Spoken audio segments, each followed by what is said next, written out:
I guess the former CEO of Toys R Us and an executive from White Castle did this report about how bad it's going to be to raise the minimum wage.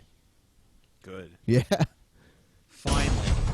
I firmly believe it's time to give America a raise. Well, you know, today the president doubling down on hiking the minimum wage. It's easy for him. He really isn't paying for it. Companies are, or will, if he gets away with it. Jamie Richardson is the vice president of government relations over at White Castle. Jerry Storch, of course, the former big guy at Toys R Us. Jerry, I mean, it's an interesting point because we forget that it's guys like you and the companies that foot the bill for doing stuff like that. You know, well, it's bad. Oh, wow.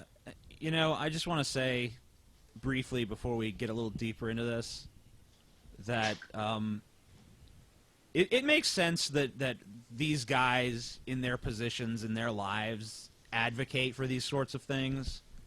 What's really puzzling is that there are people who are just normal and common people who are really not benefiting from this system at all, who are just like, yeah, this is real, this makes sense. Yeah, it's like the Joe the Plumber type guy who you know, he didn't have shit, but he was advocating against his own interest.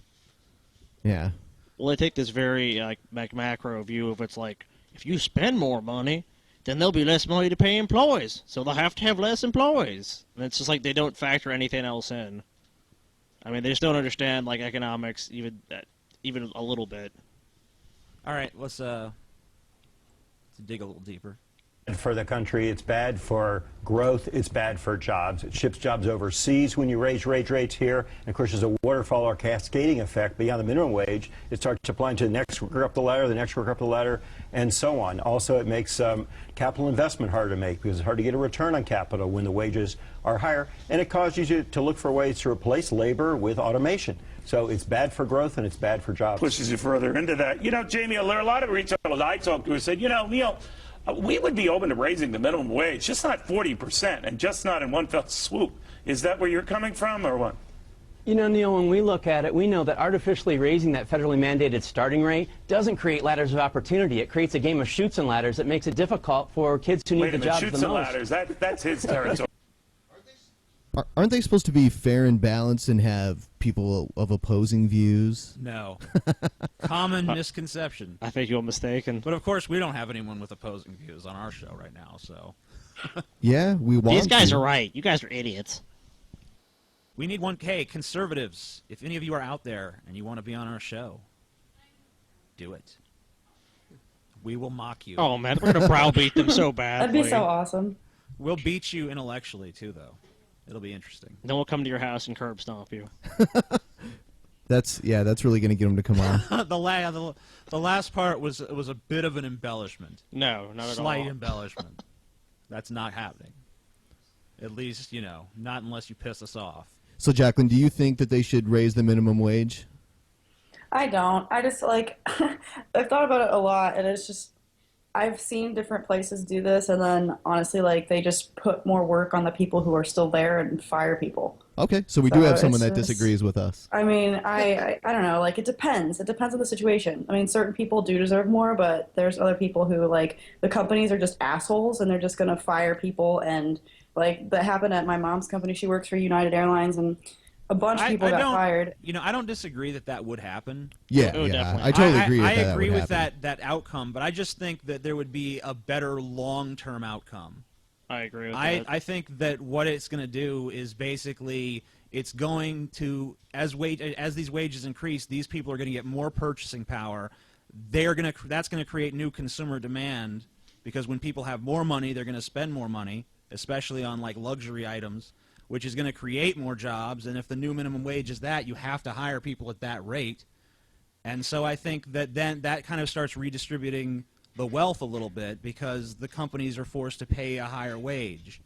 And, you know, as that kind of spreads through the economy, I think that, you know, you kind of have, I mean, like we have an economy that's based on consumerism where a lot of people can't even afford to consume anymore. So, I mean, we have to get the gears turning again, and I think that's the necessary way to do it. You know, Yeah. and tie it to What do inflation. you guys think though about like everybody, all these people who are going to college and getting degrees, and then the jobs aren't available for them once they graduate, and now even few jobs are going to be available? Oh, I think that's You think that's- terrible. And that's actually another reason why I support the minimum wage raise, just because I know that a lot of people are going to be forced into these menial jobs. I mean, we were just talking earlier about how the average age of a pizza delivery guy is now 27. Or I mean, something this used to be that. like a teenager's job. Or no, there was a fast food job is down to now 27. Yes. Yeah, so I mean, like that used to be the job that was done by like the kids. This is now a job that is being done by like adults late into their 20s. I mean, this is a problem. Well, it's different in different states. So what do you think the minimum wage should be? I would I say think- $10, something around that. I go 15. Yeah, me and TJ think $15 an hour. I think it has to be $15 an hour. I don't think you can do that suddenly. I think you'd have to do that in increments. But I think that should be the ultimate. It needs to be goal. tied And to then I consumer think- prices and inflation. I think too, once it reaches 15, it should be tied to inflation, so that we don't have to do this again. We don't have to have this fight again in the future. I think we should settle a minimum wage, and then tether it to inflation and cost of living, and then I think that would resolve a lot of fucking problems. I think the worst thing about people graduating and not being able to find a job is that they usually have unbelievable student loan debt, which I think is probably the biggest problem for a lot of people that graduate.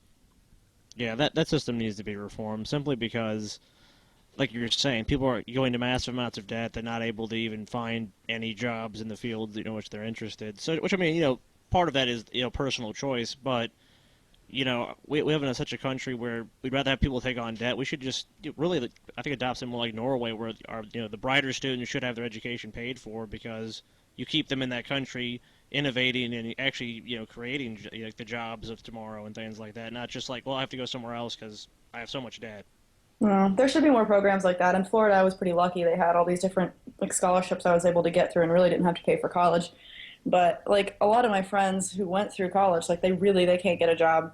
And I don't know. Minimum wage right now is really shady. Some states have it like $7 and something, which is just horrible. The federal mandate is $7.25, and some states do Yeah. have it that And the way. highest is Washington State, and it's $9.84 an hour, I believe. Yeah, well, I mean, yeah, something like that. Like I know California is 9 something. So yeah, I do think it should be raised, but like I think that they're calling for it to be what, like they want it to be at 15 now? That's what you guys said, but I think that's also what they're trying to push for, right? Obama is going for 10-10. Yeah, it's almost like 999 plan. I guess they decided 10-10 seems like a good marketing ploy. That's really a marketing decision. It's going to be 10-10. You're going to make 10-10. Easy to remember. Yeah. But, I think that Obama could probably do it. We'll see. I know that the popular support is behind it, at least for now, before the Republican machinery gets to work at full blast. So do you want to hear what this guy has to say about it? Do you want to move on to something else? Let's hear what he has to say. Maybe there'll be some more meat on the bone. All right. You stick to food. Go ahead. That's right. But it makes it harder for these kids, especially in our neighborhoods where we have restaurants. It makes it harder for these kids to get that start. And This is the vice president of White Castle, by the way, the highest quality of nutrition. Yes. I remember being so disappointed by Harold and Kumar Go to White Castle because, well, I mean, I wasn't disappointed by the movie, but I was like, man, I've never had it before. I saw that movie and I was like, man, that must be awesome. And I fucking ate it and I'm like, what the hell? Yeah, it's pretty terrible. This movie makes no sense to me now. I guess that's part of the joke. Fuck. It is. Detroit, for instance, 30% of teens are unemployed. And these are the kids we want to give that chance to have that opportunity to learn and grow and take those skills with them. Or if we do our job, they'll stay with us and have a great career. What if you have a situation, though, Jerry, where this goes through, these federal new contractors are paid at that higher wage, 10-10, and then stores and others stand out, even though they're the vast 95% of the majority not paying that wage? Isn't it meant to pressure Republicans or you guys to up the wage somewhat? Well, certainly that's the attempt. And that's the strategy, Yeah, right? that's the objective. And if that's the law, then of course everyone would do it. But what the minimum wage is or isn't, you know, in a way, it's a sideshow because the real issue is growth, how to get growth in jobs, and the real issue is education. You know, you can pay if someone's worth what they want to earn. So if you want to pay more, they have to be worth more. And fundamentally, the issue in the country really is education. And I think that's something everyone can agree on. If we focused on that instead of arbitrarily mandating what wages can be, then employers would be happy to pay more. I mean, let's just be honest. Employers do everything in their power to fuck employees. I mean, that seems pretty obvious to me. In a lot of cases, yeah. I mean, there's definitely good companies out there. I think Costco maybe is a good example of that. They pay their employees a very decent wage. But I mean, for the most part, a lot of companies try to pay their employees as little as they possibly can. Well, especially their entry-level employees, like Yeah. Which, you know, with the job market being so shitty, a lot of people who have giant student loan debts are being forced to take jobs that, you know, pay these entry-level wages for, you know, careers that don't even have much social advancement to begin with. Okay, what about this? Like, I have a friend who's in that situation that you just explained. Yeah. And she finally is making a couple dollars, I don't know, above minimum wage. Like, in Florida, it's not that great, but she's making like 11 or 12 bucks or something like that. And she got notified that whenever they have to increase the minimum wage, her pay is going to be reduced to minimum wage so that they can pay the employees that are making less than her more. So, like, I feel like this is also going to, like, I don't feel like this part's really talked about. Like, the people that are just making over minimum wage now or close to it, it's going to demean their wages for the work that they do, and it's going to cause a lot of problems there too. And then, of course, you know, you're gonna have like insurance problems, and it's going to be higher premiums. And I don't know. I have a lot of people, like, because I went to you know, USF, I mean, like, I think a lot of that can also be corporate scare tactics too. Because remember, pretty much no corporation in America really wants the minimum wage raised. This is something that's popular among, you know, the people. I mean, there's some businesses that support it. Obviously, I don't want to hyperbolize here. Well, no, people don't want to pay money. That makes sense. But what they're going to do is they're just going to redistribute it. They're going to take it from people who are making above that and then, you know, pass it around. Yeah, I mean, they're not going to actually pay out more for salary. The fact that these companies would do something like that to begin with just shows that they're going to continue that pattern of behavior unless we put a stop to it now. Yeah. Do you really think you're going to stop it by doing this? I think that, you know, you have to believe that some sort of progress is possible. Otherwise, why even care about the situation at all? I mean, yeah, I think some progress is possible, and I don't know. I just have a feeling that it's going to benefit some people, and it's going to hurt a lot of people too. Yeah, I'm sure it's going to have effects on both sides. I think over time it could have more beneficial effects, just in my opinion. But obviously when anything like that changes and someone is forced by law to pay more money, then there will be negative effects that will be passed on. I'm not even gonna. I think it would be intellectually dishonest to deny that there's going to be negative effects to a raise in minimum wage. Every piece of legislation has winners and losers, and that's just the fact of American life. There's always going to be someone who gains and someone who loses.